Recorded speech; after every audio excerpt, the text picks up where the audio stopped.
నమస్తే.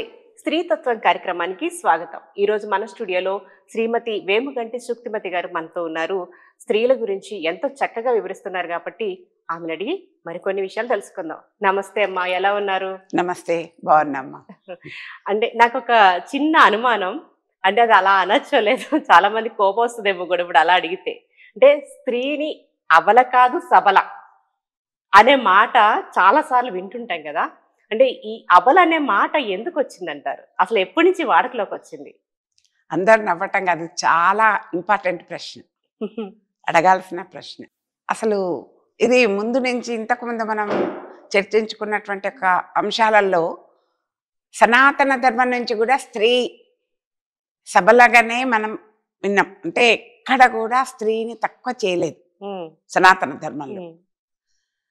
రామాయణం, భారతం, భాగవతం, భగవద్గీత, పురాణాలు, ఉపనిషత్తులు ఎక్కడ చూడండి, మీరు ఎక్కడ వెతకండి, స్త్రీని తక్కువ చేసినట్టుగా మనకు కనపడదు. అది రాజుల కాలంలో కూడా స్త్రీలను తక్కువ చేయలేదు. అవును, వాళ్ళ శిల్ప కళలతోటి అసలు స్త్రీ సౌందర్యాన్ని ఆరాధించింది. ఒక విధంగా చెప్పాలంటే ఎప్పుడు ఈ విధంగా స్త్రీ అబల సబల అనుకుందంటే నాగరిక సమాజంలోనే. ఉదాహరణకి మనం ఆటవిక సమాజం నుంచి వద్దాం. ఆటవిక సమాజంలో రాతయుగం అప్పుడు ఒకసారి మనం చూస్తే ప్రతి చోట పురుషుడు ఎక్కడ ఉంటే స్త్రీ ఎక్కడ మనకు కనిపిస్తుంది.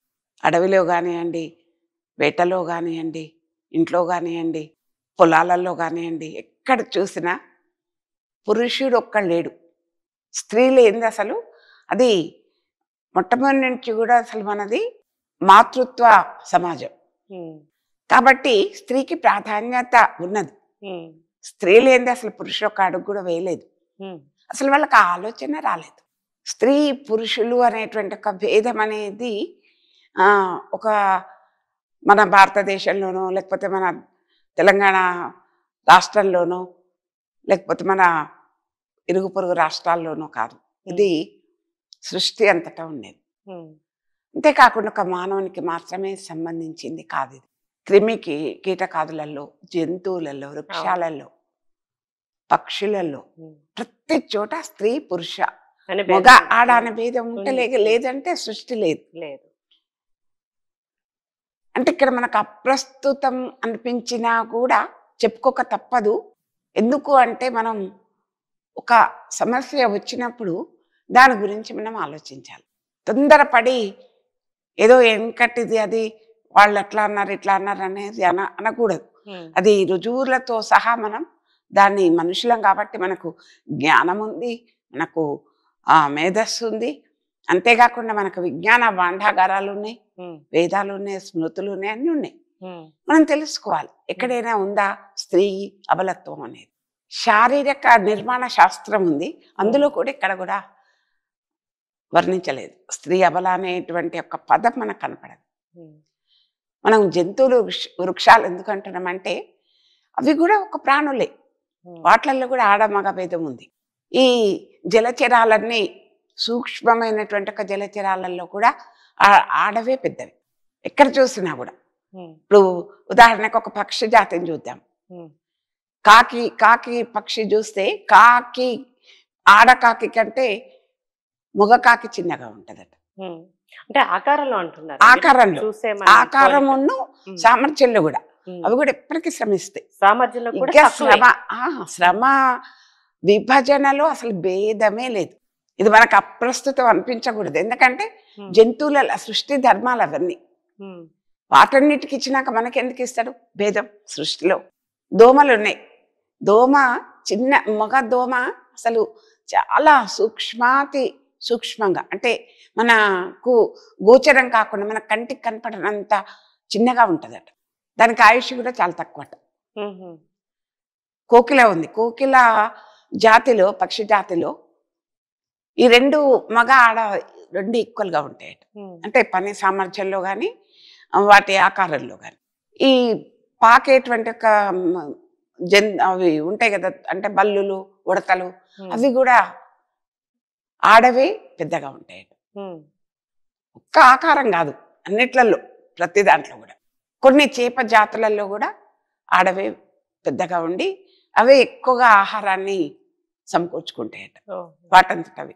నెమలిలో కూడా ఆ వ్యత్యాసం చూస్తాం కదా. అన్నిట్లలో ఇంకా మనం చెప్పాలంటే చాలా.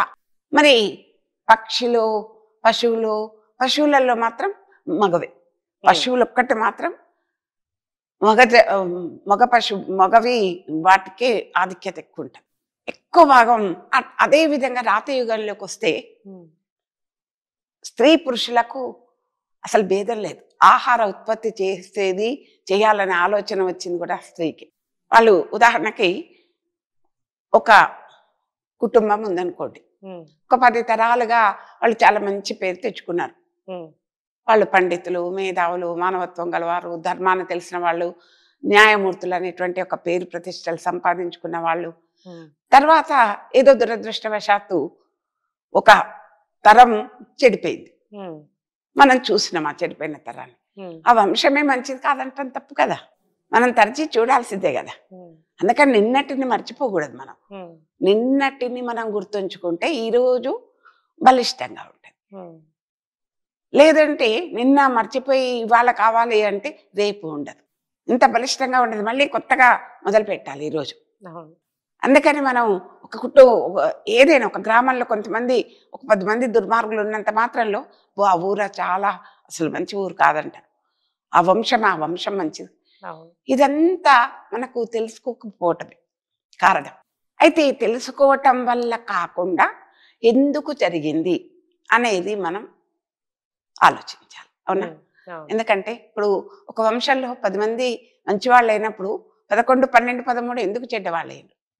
అక్కడ కారణం ఏమైంది, అక్కడ తప్పు జరిగింది అనేది ఎట్లాగైతే ఆలోచిస్తామో అదే విధంగా మనం సనాతన కాలంలో స్త్రీ తక్కువ చూడబడలేదు, పురాణాలలో చూడబడలేదు, ఇతిహాసాలలో చూడబడలేదు.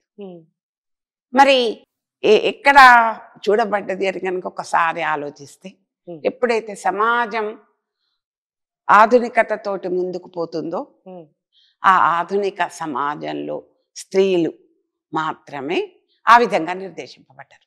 అక్కడే పొరపాటు జరిగింది. అమ్మ, మరి ఇప్పుడు నాగరిక సమాజంలోనే వచ్చింది స్త్రీ అబలత్వం అన్నారు, దాని గురించి ఏమైనా చెప్తారా? ఆర్యులు మన దేశానికి వచ్చినాకనే వాళ్ళది పురుషాధిక్యత. ఆర్యులు ఎప్పుడైతే మన దేశానికి వచ్చినప్పటి నుంచి ఈ మాతృస్థానం కొంచెం దెబ్బతిన్నది. వాళ్ళు ఆర్యులు వచ్చేసిన తర్వాత వాళ్ళు అనార్యులను చేసుకోవటం, వివాహాది చేసుకున్న తర్వాత ఏమైపోయిందంటే ఇప్పుడు మనం పల్లెటూర్లలో పెడితే ఈ రోజు వరకు కూడా వాళ్ళు ఏం చేస్తుంటారు అంటే మగ ఆడ ఇంతకుముందు చెప్పినట్టుగా ఈక్వల్గా పనిచేస్తూ ఉంటారు. కొన్ని జాతుల వాళ్ళు కూడా మనం ఒక దేశం, ఒక ప్రాంతం అని విభజించకుండా చూస్తే చాలా ఇతర దేశాలలో కూడా, ఇతర రాష్ట్రాలలో కూడా వాళ్ళు కొన్ని జాతుల వాళ్ళైతే ఎంత మొరటు పని అంటే మగవాళ్ళు చేసినంతగా వాళ్ళు కూడా చేస్తారు.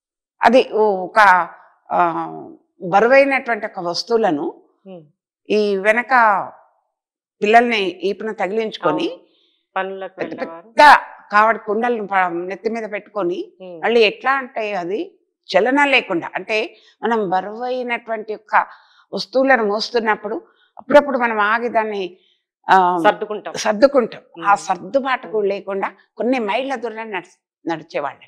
ఆ విధంగా మరి వాళ్లకు అంత శక్తి సామర్థ్యం అంటే వాళ్ళు ఏదో ఒడ్డు పొడుగు ఉన్నారని కాదు, అక్కడ మానసిక స్థైర్యం వాళ్ళకు, మానసిక. అందుకే శ్రీశ్రీ గారు అంటారు కదా, కొంతమంది యువకులు పుట్టుకతో వృద్ధులు అని.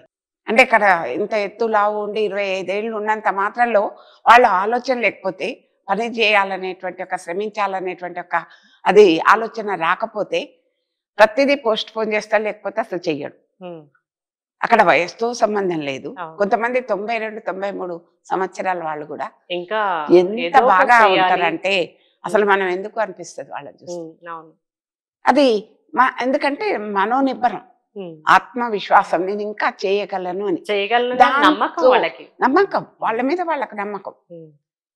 తర్వాత వాళ్ళకి ఆ పనిలో పడి ఆలోచన లేదు, పనికిరాని ఆలోచనలు రావు. పని లేకపోతే పనికిరాని ఆలోచనలు వస్తాయి కదా. వాళ్ళు ఈ పల్లెలలో గిన వాళ్ళు పొద్దున్న లేస్తే అన్ని వ్యవసాయ పనులకు వెళ్ళిపోతూనే ఉంటారు. వెళ్ళిపోతున్నప్పుడు ఏం చేస్తారు, వాళ్ళ పిల్లల్ని వాళ్ళు సాకాలి. ఈ నాగరిక కుటుంబాలలోనే ఉమ్మడి కుటుంబాలు ఉన్నాయి. వాళ్ళ కుటుంబాలలో ఉమ్మడి కుటుంబాలు లేదు. కొడుకు పెద్దవాడు అయిపోయిందంటే వాడి వంట వాడే చేసుకుంటాడు. వాడు పెద్దవాడే, వాడికి పెళ్ళైనాక కూడా ఈమెకి ఇంకొక చంటి పిల్ల ఉంటుంది. ఎందుకంటే వాళ్ళ కుటుంబ నియంత్రణ కూడా అంతగా పాటించారు. మరి ఈ పిల్లల్ని ఎట్లా ఎవరు సాకాలి ఇంట్లో? ముసలి వాళ్ళు అమ్మ మన నాగరిక కుటుంబాలలోనేమో తాతయ్యలు అమ్మమ్మలు చూసేవాళ్ళు అప్పుడు ఒక 50-60 సంవత్సరాల క్రితం వీళ్ళు ఏదైనా పని చేసుకుంటుంటే. కానీ అక్కడ వాళ్ళు కూడా చాతనైనంత వరకు 70-80 ఏళ్ళు వచ్చే వరకు కూడా వాళ్ళు కూడా పొలం పనులు చేసేవాళ్ళు. వాళ్ళకి చాతనైన పని పిడకలు చేయటం, లేకపోతే కట్టలను సమకూర్చటం, ఆ పనులు వాళ్ళు చేసేవాళ్ళు. ఈ పిల్లల్ని తీసుకొని నేను చూసినాను నా చిన్నతనంలో, మా ఊర్లో మా విలేజ్ లో పిల్లల్ని వీపున పడేసుకొని పోతూనే ఉంటారు వాళ్ళు ఉదయం లేచింది మొదలు. ఇంకా వాళ్ళకి ఆలోచన ఎక్కది, అప్పుడు భార్యాభర్త కొట్లాడే అవకాశం ఎక్కది, నువ్వు ఎక్కువనా నేను తక్కువనా, నేను మగవాడిని నువ్వు ఆడదానివి, నువ్వు ఇంట్లోనే ఉండి నేను పోతా, అసలు ఆ ఆలోచన లేదమ్మా వాళ్ళకి. అందుకని వాళ్ళకు తక్కువ ఎక్కువ అనేటువంటి ఒక భావన లేదు. ఆడవాళ్ళు ఈ పని చేయలేరు, నువ్వు చేస్తావా, ఇది మోస్తావా అని మగవాళ్ళు ఎప్పుడు అడగలే. అసలు ఇంకా చాలా వరకు చెప్పాలంటే ఆడవాళ్ళే ఎక్కువ. వ్యవసాయ పనుల దగ్గరికి పోతే విత్తనాలు వేసేవాళ్ళు వాళ్ళే, ఆడవాళ్లే వేస్తారు. రాతి యుగంలో కూడా రాతి యుగం తర్వాత అయినా మొన్నటి వరకు ఇప్పటికి స్త్రీలే వెళ్ళి పోషణ చేసుకోవచ్చు. విత్తనాలు వేసేవాళ్ళు ఆడవాళ్లే, నాగలు దున్నటం ఒకటి మగవాళ్ళు చేసేవాళ్ళు, కలుపు తీయటం అంటారు. అంటే పైర్లు పెరిగిన తర్వాత వేరే గడ్డి మొక్కలు వస్తాయి, అవి ఉంటే పంట ఎదగదని వాటిని కలుపు తీయటం అంటారు, అది ఆడవాళ్ళు చేస్తారు. నాటేయటం ఆడవాళ్ళు, మగవాళ్ళు ఒక 100 మంది ఆడవాళ్ళు నాటేస్తే ఎవరో ఒక అదే పిల్లలు, ఒక టీనేజ్ పిల్లలు మగ పిల్లలు వేస్తారు తప్ప పెద్ద పెద్ద మగవాళ్ళు అయితే ఎవ్వరు నాటేయరు. తర్వాత తూర్పార పట్టటం అంటారు. ధాన్యం వచ్చేసిన తర్వాత దాన్ని చాటలతోటి తూర్పార పడతారు, తాళంతా పెట్టారు, అది ఆడవాళ్ళు చేస్తారు. ఈ విధంగా మనకు వ్యవసాయ భూములలో వాళ్ళే కనిపిస్తారు, అడవులలో కనిపిస్తారు. ఇంకా రాతి యుగంలోనైతే చాలా మంది ఈ జంతువులు గిన క్రూర జంతువులు గిన వస్తే వాటిని ఎదిరించి ఒడిశలు అనే రాళ్లతోటి కొట్టేవాళ్ళు అన్నట్టు. అవి ఆయుధాలు అప్పుడు వాళ్ళకి. ఎంత సూటిగా అంటే కరెక్ట్ గా ఆ జంతువు మీద పడి అది ఎదురుగు మీద పడకుండా రక్షించుకునేవాళ్ళు. యుద్ధాలు చేసిన వాళ్ళు ఉన్నారు. ఆ విధంగా అన్ని పనులు చేసినప్పుడు వాళ్ళల్లో ఈ భేదం అసలు రాలేదు. ఎప్పుడైతే నాగరికులు వచ్చిందో, ఈ కుటుంబాలు ఏర్పడ్డాయో, వీళ్ళకి ఏమైపోయిందంటే మగవాళ్ళు బయటికి వెళ్ళి వాళ్ళు వ్యవసాయ పనులు చేసేవాళ్ళు. ఇప్పుడు ఉద్యోగాలు లేవు కదా, ఒక 100 సంవత్సరాల క్రితం ఆడవాళ్ళు ఇంట్లో ఉండేవాళ్ళు. ఈ నాగరిక కుటుంబాలలో ఉమ్మడి కుటుంబాలు ఎక్కువగా ఉండేవి. అయితే నాగరిక సమాజంలో ఉమ్మడి కుటుంబాలు ఉండేవి. ఉమ్మడి కుటుంబాలు ఉన్నప్పుడు ఈ స్త్రీలు ప్రసవం అయిన తర్వాత ఆ పిల్లలకు సంరక్షించే బాధ్యత, వాళ్ళు మలమూత్రాలు చేసినప్పుడు వాటిని శుభ్రం చేయటం, వాళ్ళని తినిపించటం, వాళ్ళని ఆడించటం, వాళ్ళని అన్నీ చూసుకోవటం. తర్వాత ఈ ఉమ్మడి కుటుంబాలు కాబట్టి పెద్దవాళ్ళు ఉండేవాళ్ళు, పెద్ద మనుషులు, అత్తమామలు, ఆడపడుచులు, మరుదులు, వాళ్ళందరికీ పరిచర్యలు చేయటం, వాళ్ళని చూసుకోవటం, ఈ పనులన్నీ కూడా ఈ నాగరిక కుటుంబాలలో స్త్రీకి అప్పచెప్పేవాళ్ళు. పురుషుడు బయటికి పోయి పనులు చేసుకొచ్చేవాళ్ళు. అయినప్పుడు అదే వాళ్ళల్లో ఏది జనపదులలో వాళ్ళల్లో ఈ అవకాశం లేదు. ఎందుకంటే వాళ్ళకి 100 ఎకరాల భూములు ఉండవు. ఏ రోజు గాసం ఆ రోజు వాళ్ళు సంపాదించుకోవాలి. కూలికి నాలికి పోయి ఆ రోజు వడ్లు లేకపోతే ఏదైనా ధాన్యం జొన్నలు ఏవైనా ఆ రోజు మందం వాళ్ళు సంపాదించుకోవాలి. ఆ రోజు వంట చెరుకు కూడా వాళ్ళు సంపాదించుకోవాలి. కొన్ని కట్ట పుల్లలు తీసుకొని నెత్తి మీద మొక్క పెట్టుకొని వచ్చేవాళ్ళు. ఏ రోజు పోషణ ఆ రోజే. ఇక వాళ్ళకి అందరూ పోయేవాళ్ళు, ఆడవాళ్ళు మగవాళ్ళు. ఇంకా వాళ్ళకి భేదం లేదు, నేను ఎక్కువ నేను తక్కువ లేదు. ఈ భూములు కొంచెం భూస్వాములు ఇలాంటి నాగరిక కుటుంబాలు వీళ్ళల్లో ఏంటంటే భూములు ఉండేవి, వీళ్ళు పోయి అక్కడ ఏమైనా ఆధిపత్యం అక్కడ మేనేజ్మెంట్ చేసేవాళ్ళు భూములని. వాళ్ళు పొద్దున పోయి సాయంత్రము మధ్యాహ్నం పోయి సాయంత్రం రావటం, ఉమ్, వాళ్ళు వచ్చేసరికి ఈ ఆడవాళ్ళు వాళ్ళకి అన్ని సపర్యలు చేయటం, ఉమ్, అన్న భోజనాలు పెట్టటం, వాళ్ళకి అన్ని సమకూర్చటం, వాళ్ళకు విశ్రాంతి కోసం అన్ని పడకలు ఏర్పాటు చేయటం, ఇవన్నీ చేసేవాళ్ళు.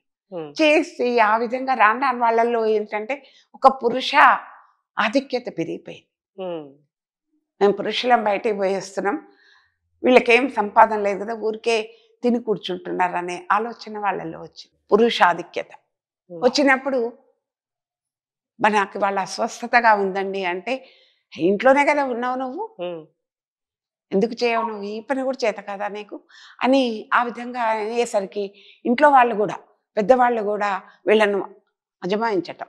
ఉమ్, వాళ్ళు బయటికి వెళ్ళి వెళ్ళి వస్తే నువ్వు పడుకుంటే ఎట్లా, నువ్వు చేయాలి పని అనేటప్పుడు మరి వీళ్ళు చేసే పని కాదా. ఉమ్, అక్కడ డబ్బులు రాకపోవచ్చు, ఉమ్, ధాన్యం రాకపోవచ్చు, ఉమ్, కానీ వీళ్ళు వండి పెట్టి అక్కడ ఒక 10 బ్యాగుల బియ్యం వడ్లు వచ్చినా కూడా అక్కడ వండి పెట్టందైతే అన్నం తినలేం కదా. అవును, వీళ్ళు చేసే పని ఉమ్, వీళ్ళు చేయాలి కదా, వీళ్ళదే ఎక్కువ పని, ఉమ్, కానీ ఇంతమందిని చూసుకోవాలి వీళ్ళు. అవును.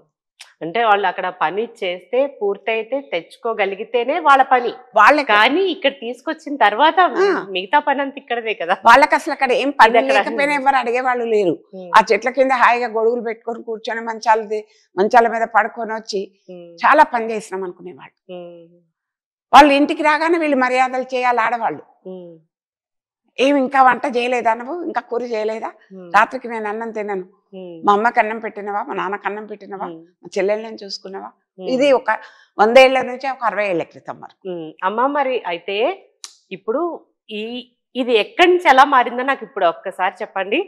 రాతి యుగంలో అయితే స్త్రీయే ఆ ఈ పని ఇప్పుడు మీరు చెప్పిన మగవాళ్ళ పని స్త్రీ చేసేది, మగవాడు చేసే పని స్త్రీ చేస్తుంది. అదే రెండు తారుమారు. ఎలా అంటే స్త్రీ పోషణకి వెళ్ళేది, ఇంటి దగ్గర పిల్లల్ని చూసుకునే బాధ్యత పురుషుడు తీసుకున్నాడు అనేది నేను చదివాను, విన్నాను.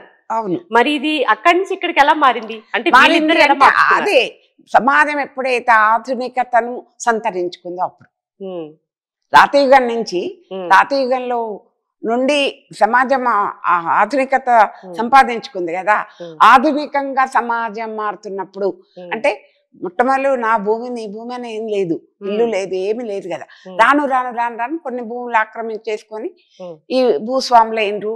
ఉమ్, తర్వాత ఈ విధమైన కొన్ని కొన్ని కుటుంబాలలో వాళ్ళు నాగరికులైపోయినరు. ఉమ్, నాగరికులైపోయినప్పుడు కొంతమంది జనపదులంతా కాలేదు, ఉమ్, కొంతమంది ఒక ఊరికి ఒకళ్ళు ఇద్దరు ముగ్గురు దొరలు ఉండేవాళ్ళు. ఉమ్, మిగిలిన వాళ్ళంతా కూడా కూలినాలు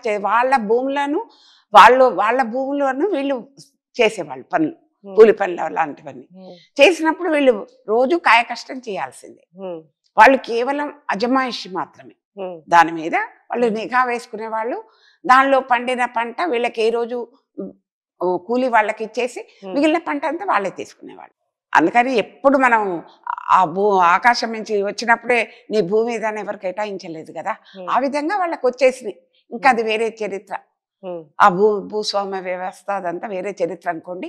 ఉమ్, ఈ విధంగా స్త్రీని గురించి ఆలోచించినప్పుడు ఉమ్, నాగరిక సమాజంలోనే అది అభివృద్ధి చెందింది. ఉమ్, ఆ ఆలోచన వచ్చింది వాళ్ళకి. ఉమ్, ఎందుకంటే ఇప్పుడు మామూలుగా కూలీనాలు చేసే వాళ్లకు పొద్దున్న లేస్తే వాళ్ళకి పని, వాళ్ళకి అసలు తర్కించుకునేటువంటి ఆలోచించుకునేటువంటి అవకాశం లేదు.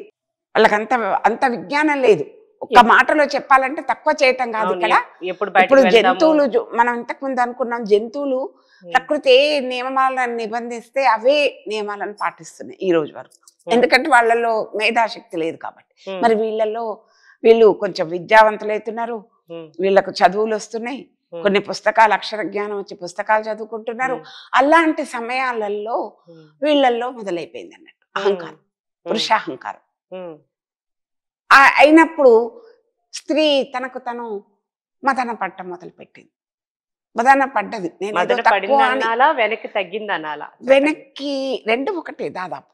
వెనక్కి తగ్గటము అంటే ఎప్పుడు తగ్గుతాం మనం? మన చేతకానప్పుడే వెనక్కి తగ్గుతాం. ఆ విధంగా సామర్థ్యం ఉన్నా కూడా వాళ్ళని ఎదిరించలేకపోయేవాళ్ళు. అందుకని 60 ఇప్పుడు ఇంతగా ఈ విధంగా స్త్రీ స్వేచ్ఛ కావాలని, స్వాతంత్రం కావాలని ఈ విధంగా పోట్లాడుతున్నారంటే కారణం ఏంటంటే అప్పటిది ఎఫెక్ట్. అప్పుడు వాళ్ళేమో అణగదొక్కబడ్డం అనేది ఇప్పటికి కూడా చూడండి, కొంతమంది ఏం చేస్తున్నావా మనము అంటే నేనేం లేదండి, ఓన్లీ హౌస్ వైఫ్ అంటాను. అంటే హౌస్ వైఫ్ అంటే తనని చిన్నతనం చేసుకుంటున్నారు.